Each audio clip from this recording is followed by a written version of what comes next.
సామాజిక అస్త్రం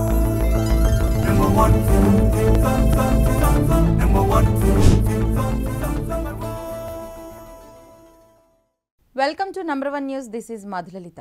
విజయవాడ నగరంలోని న్యూ రాజరాజేశ్వరిపేటలో ప్రబలిన డయేరియాకు రాష్ట్ర ప్రభుత్వమే బాధ్యత వహించాలని విజయవాడ సెంట్రల్ మాజీ ఎమ్మెల్యే మల్లాది విష్ణు అన్నారు. దాదాపు 150 మంది పేద ప్రజలు వాంతులు విరోచనాలతో ఆసుపత్రి పాలయ్యారని, సిబ్బంది నిర్లక్ష్యం కనబడుతోందని మల్లాది అన్నారు. రెక్కాడితే కానీ డొక్కాడని ప్రజలు ప్రభుత్వ నిర్లక్ష్యానికి బలయ్యారని ఆయన అన్నారు. డయేరియా బారిన పడుతున్న బాధితులను ప్రభుత్వం తక్షణమే మెరుగైన వైద్య సౌకర్యం కల్పించాలని, నిర్లక్ష్యంగా ప్రవర్తించిన అధికారుల చర్యలు తీసుకోవాలని Vijayawada deputy mayor Sailaja Reddy demand చేశారు.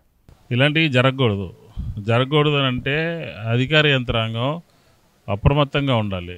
అందులో వర్షాకాలం వస్తున్నటువంటి సందర్భంలో సీజనల్ డిసీజెస్ వస్తాయి, కంటింజెన్సీ ప్లాన్ ఉండాలి. అది కూడా లేదు. అది కూడా లేనటువంటి సందర్భంలో మామూలుగానే జాగ్రత్తలు తీసుకోవాల్సిన సందర్భంలో అజాగ్రత్తగా ఉండటం మూలంగా ఇప్పుడు అందరూ చెప్పేటటువంటి కంప్లైంట్ ఏంటంటే వాటర్ మీద చెప్తా ఉన్నారు.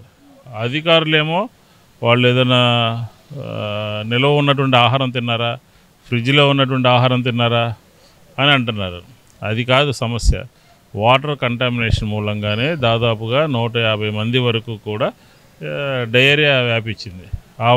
ఎక్కడ ఆ వాటర్ బాగాలేదు, ఓవర్ హెడ్ ట్యాంక్స్ కడుగుతున్నారా లేదా, శుభ్రం చేస్తున్నారా లేదా ఎప్పటికప్పుడు చెక్ చేసుకోవాలి. అది కూడా కాకుండా ఈ రాజరాజేశ్వరిపేట అంతా కూడా సామాన్యులు పేదవారు ఉండేటటువంటి ప్రాంతం. దీని మీద ఎక్కువ ఫోకస్ పెట్టాల్సినటువంటి శానిటేషన్ సిబ్బంది కానీ, లేకపోతే సైడ్ డ్రైన్లు క్లీన్ చేసేటటువంటి వాళ్ళు కానీ, అలాగే రోడ్డు మీద తినుబండారాల విషయంలో కానీ ప్రత్యేకమైనటువంటి శ్రద్ధ తీసుకోవాలి. అది ఎక్కడ కూడా లోపించినట్టుగా కనపడుతుంది మనకి. ఈరోజు 1-2 కేసులు కాదు, 150 కేసులు వచ్చినాయి. అందరూ కూడా వాంతులు విరోచనాలతోనే అందరూ చెప్పేటటువంటి కంప్లైంట్. కాబట్టి దీనికి ప్రభుత్వమే బాధ్యత వహించాలి అని చెప్పాను.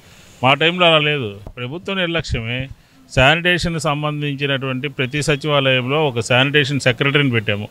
ఆ సెక్రటరీ మార్నింగ్ 5 కల్లా వచ్చి 10 దాకా ఉండి క్షేత్రస్థాయిలో ఎన్ని వీధులు ఉన్నాయి అవన్నీ చూసుకోవడం, బాగు చేయడం ఉండేది గతంలో. కానీ మేము తీసుకొచ్చినటువంటి వ్యవస్థని తీసేశారు. తెలుగుదేశం ప్రభుత్వం తీసేసి వాళ్ళందరినీ వేరే పనులకు ఉపయోగిస్తూ ఉన్నారు. మరి ఇక్కడ ఎవరు పనిచేస్తారు? కాబట్టి ప్రభుత్వం యొక్క వైఫల్యం కొట్టొచ్చినట్టుగా కనపడతా ఉంది. శానిటేషను, సైడ్ డ్రైన్స్, ఇంకా ఈ తదితర విషయాలన్నిటి మీద కూడా ప్రత్యేకమైనటువంటి శ్రద్ధ ఈ ప్రాంతంలో లేదు. అందుకనే ఈ సంఘటన జరిగింది. దీనికి ప్రభుత్వమే బాధ్యత వహించాలి. విజయవాడ నగరంలో ఉన్నటువంటి 57వ డివిజన్లో ఏదైతే రాజరాజేశ్వరిపేట ఉందో, మరి దానిలో నిన్నటి నుంచి కొంతమంది అనారోగ్య కారణం పాలయ్యారని చెప్పేసి మా దృష్టికి వచ్చింది. మరి రాత్రి విజిట్ చేశాము. రాత్రి అయితే ఎవరైతే రోగులు ఉన్నారో వాళ్ళ సంఖ్య తక్కువగా ఉంది. ఈరోజు వచ్చేప్పటికి సుమారుగా 60-70 మందికి కూడా ఈ వ్యాధి ఏదైతే ఉందో మంచినీళ్ళు తాగినటువంటి పరిస్థితుల్లో వచ్చిందనేటువంటి స్థానికులుగా ఉన్నటువంటి వీళ్ళందరూ కూడా చెప్తా ఉన్నారు. ఎందుకంటే నిన్న సాయంత్రం విజిట్ చేసినప్పుడు ఈ ఎదురు సందులో ఉన్నటువంటి సందులన్నీ కూడా మేము తిరిగాం. ప్రతి ఇంటికి కూడా ఏంటమ్మా ఇబ్బంది ఏంటి, కారణాలు ఏంటంటే మేము వాటర్ తాగిన తర్వాత మా ఇంట్లో ఉన్నటువంటి వాళ్ళందరికీ కూడా మోషన్స్ కానివ్వండి, వామిటింగ్స్ కానివ్వండి, ఫీవర్ కానివ్వండి, ఇవన్నీ కూడా వచ్చినాయి అనేటువంటిది వాళ్ళ యొక్క వాదన. అవన్నీ కూడా విజయవాడ నగరపాలక సంస్థ ఆధ్వర్యంలో మరి టెస్ట్కి అయితే పంపించామని చెప్పేసి మా అధికారులు చెప్తా ఉన్నారు. మరి ఆ టెస్ట్ కూడా ఇవాళ ఈవినింగ్ కానీ రేపు మార్నింగ్ కానీ రావటం అనేటువంటిది తెలుస్తూ ఉంది. కానీ ఈ రోజున ఇంకా పరిస్థితి దారుణమైనటువంటి పరిస్థితిలో అయితే కనబడతా ఉంది అనేటువంటిది అర్థమవుతా ఉంది. ఇక్కడికి వచ్చిన తర్వాత ఎక్కువగా నీరసంగా ఉందనేటువంటిది వాళ్ళు ఎక్కువ కనబడతా ఉన్నారు. కొంతమందిని జీజీహెచ్కి కూడా తరలించారు ఇక్కడి నుంచి కూడా. ఏదేమైనప్పటికీ కూడా ప్రభుత్వం బాధ్యత వహించాలా.